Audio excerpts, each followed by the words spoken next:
esta ley servir, que no consultó con los trabajadores. Yo creo que un mes más, un mes menos no hubiese... ¿Pero por qué no hacen la marcha el martes, el miércoles, la próxima semana? ¿Por qué tiene que ser el día que hay el discurso? Para hacerlo reflexionar al presidente. No es para fregar, no, es para fastidiar.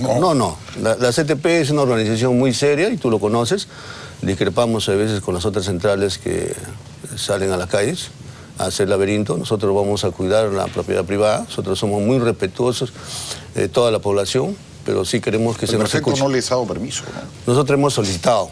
Lo hemos solicitado, ahora que ellos no hayan dado el permiso, siempre lo hacen así. O sea, le va a caer su balón de gas, pero lacrimógeno. El balón de gas que tanto reclamamos a 12 soles. ¿Sí? Ahora viene, pero es lacrimógeno. Indudablemente que sí, estamos expuestos a eso, pero creo que la marcha va a ser pacífica, pero contundente. Y lo que queremos es que nos escuchen. Pues contundente golpe. O sea, en nuestra exposición frente a los problemas que existen entre el país, porque son varios los problemas.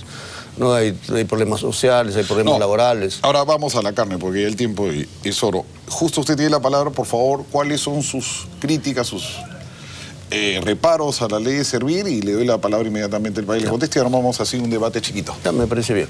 Creo que esta ley, en primer lugar, ha vulnerado todos los derechos de los trabajadores.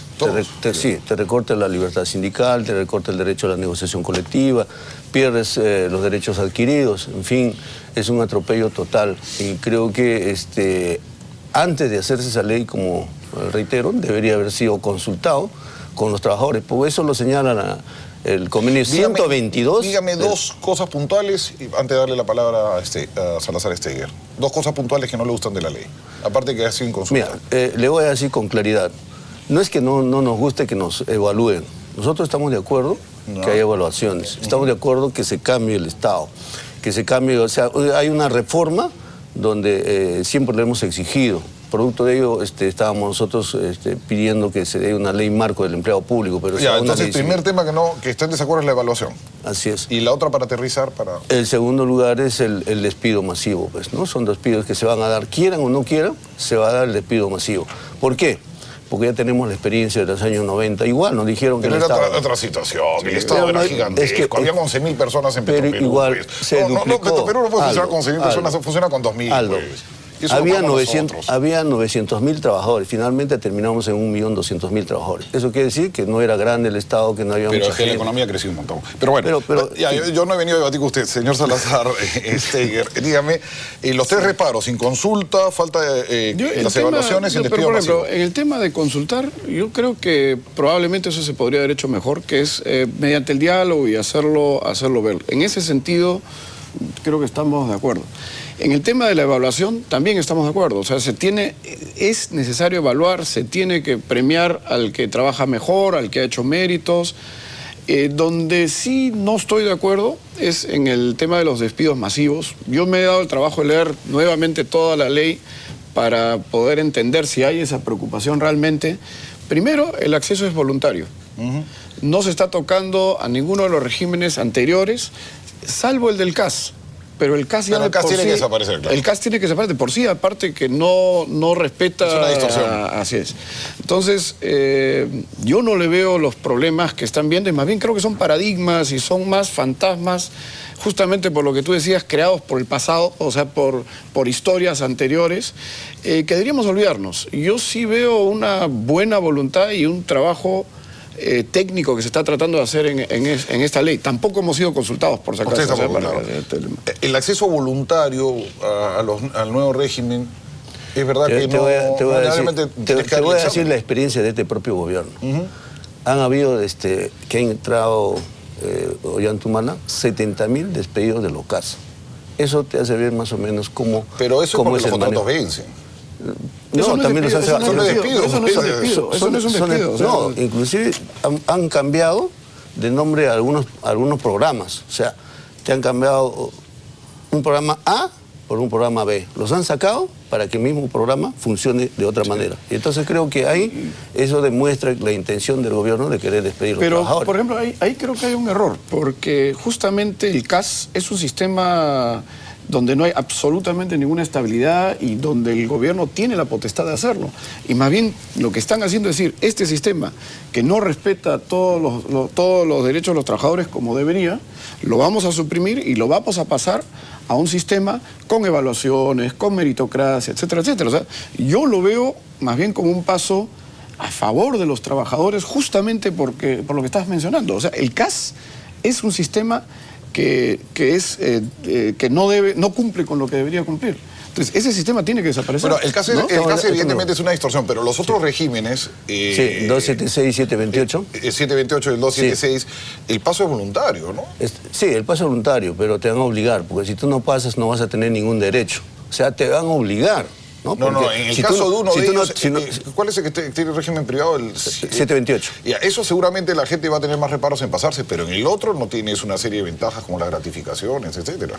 No, pero igual, al final te van a volar. O sea, las evaluaciones, nosotros no le tememos a las evaluaciones. ¿no? Las evaluaciones sirven para mejorar las condiciones del trabajador. La capacitación tiene que darse obligatoriamente, que el Estado nunca cumple. Entonces, una vez que lo capacita... Pero no podemos partir del paso de que el Estado no va a cumplir. Más bien tenemos que empezar a hacer que el Estado empiece a cumplir. Es que hay una experiencia, ¿no? El año 90 nos han pasado 22 años el año 90. Sí, pero el Perú es otro país también. Sí, indudablemente que sí, pero lo que hablábamos un poco la gente se ha quedado con eso. Se ha quedado con eso, porque indudablemente no te tomaron los exámenes de acuerdo a la condición de tu trabajo, sino te tomaron exámenes tipo universitario. Entonces a un técnico, un auxiliar, que nunca ha pisado una universidad, ha tenido su secundaria completa, le van a preguntar cosas que nunca... ¿Pero cómo sabemos que le va a preguntar eso? Porque ya tenemos la experiencia. Del 90 no cuenta. Igual así. El Perú era otro país. Indudablemente que sí, pero esperemos que no se maneje políticamente. El temor no es a las evaluaciones, digo, ¿no? El temor es que se maneja políticamente, se saque la gente y se meta. El examen tiene que ser coherente, no te vas a preguntar cuánto demoras en llegar a Cañete o el relojito, esas tonterías ya no. Claro. Pero si le preguntas, las preguntas van orientadas a lo que trabaja, indudablemente que nosotros no vamos a tener ningún problema. A eso no le tenemos ningún temor. Lo que tenemos es que no se maneje políticamente. O sea, hay que sacar de todas maneras a la gente para meter a otra gente. O sea, ¿usted cree que el humanismo va a meter a su gente? Sí. Pero si no tienen partido, ¿dónde van a meter gente? Oiga. No es Perú posible ha ocupado una gran cantidad de funcionarios, de tal manera que está ocupado ahorita. ¿No? Hay algunas instituciones que no se maneja bien, por ejemplo, no hay funcionarios. El Seguro Social, yo le puedo decir un ejemplo, Seguro Social. Claro, pero el Seguro Social, por ejemplo, tiene un montón de problemas, estamos de acuerdo, y ojalá que esta nueva ley haga que justamente se corrijan estos problemas. Ojalá. Pero yo lo que creo es que tenemos que ser más propositivos y pensar positivamente como país.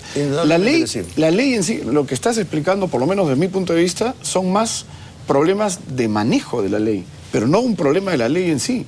Y más bien lo que tenemos que hacer como sociedad civil, y ahí están ustedes, nosotros y en general el periodismo, debemos vigilar que justamente no se utilice políticamente. Así es. Y ahí deberíamos estar todos Pero se maneja juntos. porque los funcionarios del más alto nivel... se ha manejado antes. ¿No? Ahora si eso se estructura todos bien, los funcionarios de alto nivel son gente que ingresa sin concurso. ¿Por qué no concursan para una plaza? Necesitamos técnicos especializados. Entonces así va a funcionar, como tú dices, va a funcionar bien una institución. Ahí tenemos que ir desde el Congreso, políticamente lo pones a dedo... Pero eso también es una responsabilidad de los sindicatos. Mira, yo cuando era hace años, empezaba a trabajar de periodistas, trabajaba en el periódico de 5 días en España. Me mandaron a ver una negociación sindical y lo primero que pidió un sindicalista, aparte del aumento de sueldos, era que manden a 3 chicos españoles a Alemania a capacitarlos. Eso no ves acá en las negociaciones. Nunca te dicen, oye, quiero que metas productividad, capacitación, porque no hay eso. ¿A quién no le va a gustar? Pero no lo piden, nunca lo ves en los pliegos. Sí, siempre lo hemos pedido, siempre lo hemos exigido, capacitación. ¿Quién no va a querer capacitarse? Pero no lo pide. Como en el sector público. No lo veo en los pliegos. En el sector público. ¿Usted lo ve en los pliegos? ¿Lo capacita? ¿Se lo pide? No, nunca se lo pide. No, mira, yo lo que creo, y yo sí estoy totalmente de acuerdo con la ley, y creo que debemos trabajar para que termine siendo una herramienta efectiva. Y sí creo que tenemos una responsabilidad por las preocupaciones que él está manifestando, de que no se maneje políticamente, que sea muy técnicamente manejado. Pero eso no es un tema de la ley en sí, porque cualquier ley que pongamos va a ser, si nosotros no cuidamos que se haga bien, o sea, que se administre bien, va a terminar mal. Cualquiera. Y yo creo que es una buena herramienta que si intervenimos como sociedad civil para cuidar que se maneje bien, vamos a tener un país mucho mejor. Ahora, les quería comentar, ya cambiando un poco el tema, usted me está enseñando unos cuadros hay un enfriamiento, ¿no? En consumo masivo, en ventas, se nota en el sector manufacturero, ¿no? Y ahí va la primera pregunta que nos hiciste. No recesión, pero hay un enfriamiento, ¿no? Y ese enfriamiento es básicamente por percepciones internas en el país, porque estamos generando inestabilidad. Y por eso mismo es que yo hablaba del tema del peligro y lo malo, además, del día de nuestra independencia, el festejo de nuestra independencia, se estén haciendo marchas y generando inestabilidad en el país, que genera más preocupación, se ve en el mundo, y vamos diciéndole al mundo que el Perú es un país complicado, donde no se puede trabajar, las inversiones no vienen, no se generan puestos de empleo, y yo ahí sí pienso que debemos reflexionar como peruanos todos, en bajar la bulla.